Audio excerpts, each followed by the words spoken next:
నమస్తే గురూజీ. నా పేరు అరుణ, సదాశివ అరుణ. బెంగళూరు ఇంకా మాట్లాడుతున్నాను గురూజీ. నా ఏజ్ వచ్చేసి 38. నేను నిరాహార సమయమా చేసినప్పుడు కొంతవరకు ఎట్లుంటుందో ఈ క్లాస్ అని జాయిన్ అయినాను. కానీ అద్భుతంగా ఉంది గురూజీ. నిరాహార సమయమా ఆరోగ్యానికి మంచి చేసింది నాకైతే. ఆ తర్వాత ఇదే ఇంత బాగుంది కదా, నిరాహార సమయమే మాకు ఇంత మంచిది రిజల్ట్ ఇచ్చింది అనుకునేటప్పటికి మళ్ళీ ఏమనిపించిందంటే సరే ప్రాణ సమయమం వచ్చింది. అప్పుడు అది ఇంకా మంచిగా ఉంది అనమాట. ఒక్కొక్క క్లాస్ ఇంకా అద్భుతమే, కానీ తక్కువ మాత్రం లేదు గురుజీ. ఒక్కొక్క క్లాస్ నుంచి ఇంకో క్లాస్ ఇంకా అద్భుతంగానే ఉంది. ఆ తర్వాత లక్ష్మీ సమయమ, ప్రాణ సమయమ, ప్రతి ఒక్క క్లాస్ కూడా ఇంత బాగుండాయంటే ఇది కూడా చూద్దాము అనుకున్నాను. మళ్ళీ ఎట్లుండాలా గురూజీ, 3 రోజులు హైదరాబాద్కి రండి, అక్కడ చూడండి, మౌనంలో ఉండి ఎలా ఉంటుందో చూడండి అన్నప్పుడు సరే వెళ్దాం అనుకున్నాం. కానీ హైదరాబాద్కి వెళ్ళాలంటే ఇక్కడ పిల్లల్ని వదిలేసి పని వదిలేసి ఉండేకి అవుతుందా 3 రోజులు అనేసి కొంచెం ఆలోచన చేసాం గురూజీ.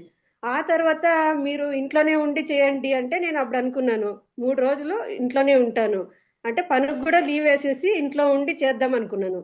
ఆ తర్వాత మీరు అన్నారు లేదు, మీరు ఇంట్లో పనుకొని డోర్ వేసుకొని ఇంట్లో ఉండి మౌనరత్నం చేసేది కాదు, బయటకు వెళ్ళి మీరు బయట ప్రపంచంలో ఉంటూ మీరు మౌనరత్నం చేయాలి అని అన్న తర్వాత నేను కూడా ఇప్పుడు బయటకు వెళ్ళి చూద్దాము అనుకున్నాను. మళ్ళీ ఒకసారి అడిగాను గురుజీ మీతో, సరే గురుజీ బస్సులో వెళ్ళేటప్పుడు టికెట్ ఎట్లా తీసుకోవాలా అంటే చూడండి మీరే ప్రయత్నించండి ఎలా చేస్తారో అన్నారు.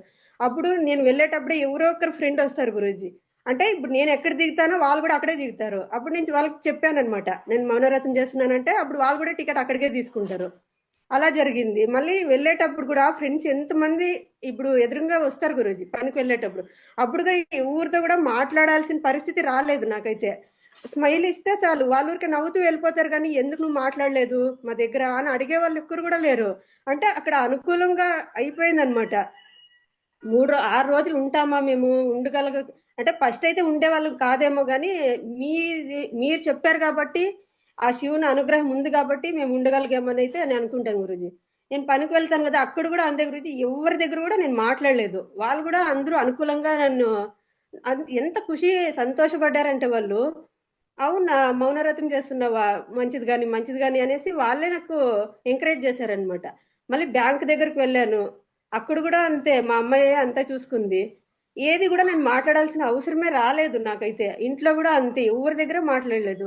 మా ఆయనకు ఒకసారి చెప్పాను ఇట్లా నేను మౌనరథం చేస్తాను అని ఫస్టే చెప్పాను. అట్లా అంటే వాళ్ళు అన్నారు 2 రోజులు అని. 3 రోజులు అంటే మా అబ్బాయి మా ఆయన ఇద్దరు అన్నారు గురూజీ, లేదు 3 రోజులు 6 రోజులు ఎందుకు, ఒక ఏడాది చేసి నువ్వు మంచిగా ఉంటుంది, ఎప్పుడు చూడు మాకు ఏదో ఒకటి అంటా ఉంటావు, నువ్వు మాట్లాడుకో ఉండేదే మాకు మంచిది అన్నారు.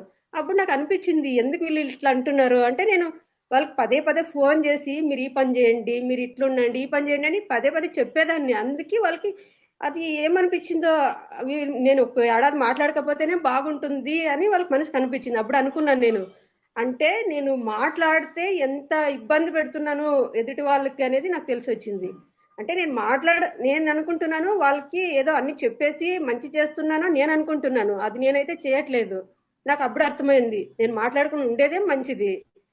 నేను వాళ్ళకి మంచిది కావాలని చెప్తూ ఉంటే వాళ్ళకి ఇట్లా వ్యతిరేకంగా మాట్లాడుతున్నారు కదా అనేసి నేను సరేలే అని ఊరికే అయిపోయాను గురించి. మళ్ళీ 2 రోజులకే మా ఆయన ఎప్పుడు మాట్లాడతావు అనేసి మళ్ళీ ఫోను. మా అబ్బాయి అయితే మమ్మీ ఇంకెప్పుడు మాట్లాడే వాళ్ళకి ఎప్పుడు నేను మాట్లాడుతూ 2 రోజులు మాట్లాడుకో ఉండేటప్పటికి వాళ్ళకి ఉండే కాలేదనమాట. అంటే ఏదైనా మాకు చెప్తూ ఉండేది కదా మా మమ్మీ, ఇప్పుడు ఎందుకు మాట్లాడట్లేదు అంటే వాళ్ళకి ఏదో అనిపించేసింది. మరి ఏడాది ఉండు అంటారు కదా, ఇప్పుడు 2 రోజులకే వీళ్ళకి ఉండే కాదు అని నాకే అనిపించింది మళ్ళీ. ఇప్పుడు నేను తెలుసుకున్నది ఏమంటే ఈ మౌనరథంలో లేదు, ఏదైనా ఎంత అవసరమో అంతే మాట్లాడాలా, ఎక్కువగా అవసరం ఏమి ఉండదు గురుజీ, మాట్లాడాల్సిన అవసరమే లేదు. అయినా ఏదైనా ఒకరికి చెప్పాలంటే 10 మాటలు చెప్పేస్తాం అనమాట. దానివల్ల యూజ్ అనేది ఏమీ ఉండదు, మాట్లాడుకుని ఉంటేనే అది చాలా బాగుంటుందని అనిపించింది. మళ్ళీ ఫోన్ కూడా అంతే, ఏదైనా కొంచెం టైం ఇస్తే చాలు, టైం ఉంటే ఏదైనా పని చేస్తుంటాము, ఏ పని లేదంటే చాలు ఫోన్ తీసుకొని ఎవరికొకరు ఫోన్ చేసేది, అబ్బాయికి కానీ మా ఆయనకి కానీ మా అమ్మాయికి కానీ, ఏం పని చేస్తూ ఉండరు మీరు, ఈ పని చేయండి ఈ పని చేయండి. నేను చెప్పినా చెప్పకపోయినా వాళ్ళు చేసే పని చేస్తారు.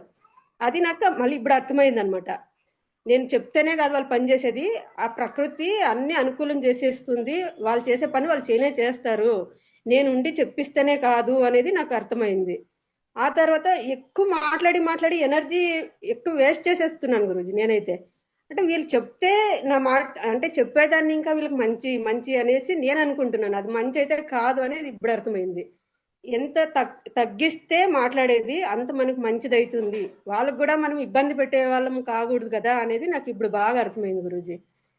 అట్లని ఏది కూడా మాట్లాడేదాన్ని ఇంకా ఇప్పుడు నిరాహార సమయం జాయిన్ అయిన తర్వాత ఆల్మోస్ట్ ఎక్కువ కంటే ఎక్కువ తక్కువ చేసేసినాను గురించి. నేను మాట్లాడేది తగ్గించేసినాను. ఇప్పుడు మౌనవ్రతం ఇది స్టార్ట్ అయిన తర్వాత ఇంకా మాట్లాడకూడదు అని ఫిక్స్ అయిపోయినాను గురుజీ. ఏదైనా వాళ్ళు మాట్లాడితే గానీ నేను మాట్లాడకూడదు. గ్యాప్ ఇయ్యాలా, గ్యాప్ ఇస్తేనే నాకు తెలుస్తుంది వాళ్ళు ఏం మాట్లాడుతున్నారో. వాళ్ళు ఒకటంటే నేను 10 మాటలు మాట్లాడేసేదాన్ని. అక్కడి ఇంకా ఏం వస్తుంది అనేది అర్థం చేసుకునేదాన్ని కాదు. ఇప్పుడు అనిపిస్తోంది వాళ్ళు ఏం చెప్తారో మనం వినేసి వాళ్ళు 10 అడిగితే నేను ఒకటి సమాధానం చెప్పాలనేసి మీ ద్వారా నేర్చుకున్నాను గురూజీ. మీరు ఎప్పుడైనా ఫోన్ చేస్తే నేను ఒక్క 10 మాటలు మాట్లాడితే గురూజీ ఒక్క మాట కూడా మాట్లాడరు. వింటారు అంతేగాని మాట్లాడరు. అంటే ఏదైనా మాట్లాడే దాంట్లో లేదు, వినే దాంట్లో ఉంటుంది అనేది అర్థం చేసుకున్నాను గురూజీ నేను. మాట్లాడి ఎనర్జీ ఎనర్జీ తగ్గించుకునే బదులు సైలెంట్ గా ఉంటే దాంట్లోనే మనకు అర్థమైపోతుంది అనేది మీ ద్వారా నేర్చుకున్నాం గురూజీ. ప్రతి ఒక్కటి కూడా ఇక్కడికి వచ్చిన తర్వాత ఈ నిరాహార సమయంలో కావచ్చు, ప్రాణ సమయంలో, లక్ష్మీ సమయంలో ఒక్కొక్క దాంట్లో ఒక్కొక్కటి నేర్చుకున్నాం గురించి మేమైతే. ఇది అందరికీ యూజ్ అవుతుంది. చిన్న పిల్లలకైతే ఇంకా బాగా యూజ్ అవుతుంది అని అయితే నేను చెప్తాను గురుజీ. మా ఇంట్లో ఇప్పుడు మా అమ్మాయికి అబ్బాయితో కూడా చేయించాలనుకుంటున్నాను. ఈ మౌనవ్రతం చేసేదాన్ని ఇంకా వాళ్ళకి మంచి రిజల్ట్ వస్తుంది. మళ్ళీ ఎవరి దగ్గర ఎంత మాట్లాడాలా, మా అమ్మాయి నాకు ఎన్నోసార్లు చెప్పించేది, అమ్మ నువ్వు ఎక్కువ మాట్లాడొద్దు, ఎక్కువ మాట్లాడొద్దు. మాట్లాడేస్తే ఇప్పుడు ఏదైనా ఒక పని చేస్తానంటే 10 మందికి చెప్పేసేదాన్ని ఫస్టే, ఈ పని నేను చేస్తా చేస్తా. ఆ పని అయ్యేది కాదు, అది ఆటకే స్టాప్ అయిపోయేది. అంతే అమ్మాయి ఎప్పుడు అనేది, నువ్వు ఎందుకు చెప్తావు ఫస్టే, ఆ పని అయిన తర్వాత వాళ్ళే తెలుసుకుంటారు, నువ్వు ఎందుకు చెప్పేస్తావు ఫస్టే అని అనేది. నాకు అప్పుడు అర్థమయ్యేది కాదు. ఇప్పుడు ఈ క్లాస్ చేసిన తర్వాత అర్థమవుతుంది ఏది కూడా మనం చెప్పకూడదు, వాళ్ళే చూసి తెలుసుకుంటారు అనేది ఇప్పుడు తెలిసింది గురుజీ నాకైతే. మళ్ళీ ఇది మీరు ఎక్కువ క్లాసెస్ లో ఆరోగ్యం గురించి చెప్పారు కదా. ఇప్పుడు ఆ క్లాసెస్ లో చెప్పిందంతా కూడా చాలా ఉపయోగపడింది గురుజీ. ఎక్కువ మంది తలనొప్పి వస్తా ఉంది, కడుపు నొప్పి వస్తా ఉంది అన్నప్పుడు హీలింగ్ టవర్ ఉంది గురుజీ. మీరు చెప్పారు ఈ హీలింగ్ టవర్ లో మీరు ఎవరికైనా 116 రూపాయలు పే చేసి హీలింగ్ టవర్ గురించి చెప్పండి, వాళ్ళకు కూడా మంచి యూజ్ అవుతుంది అనేసి నేను మా ఫ్రెండ్స్ చెప్పాను గురుజీ. వాళ్ళు అప్పుడు చేశారు, చేసిన తర్వాత మంచి రిజల్ట్ వచ్చింది వాళ్ళకందరికి.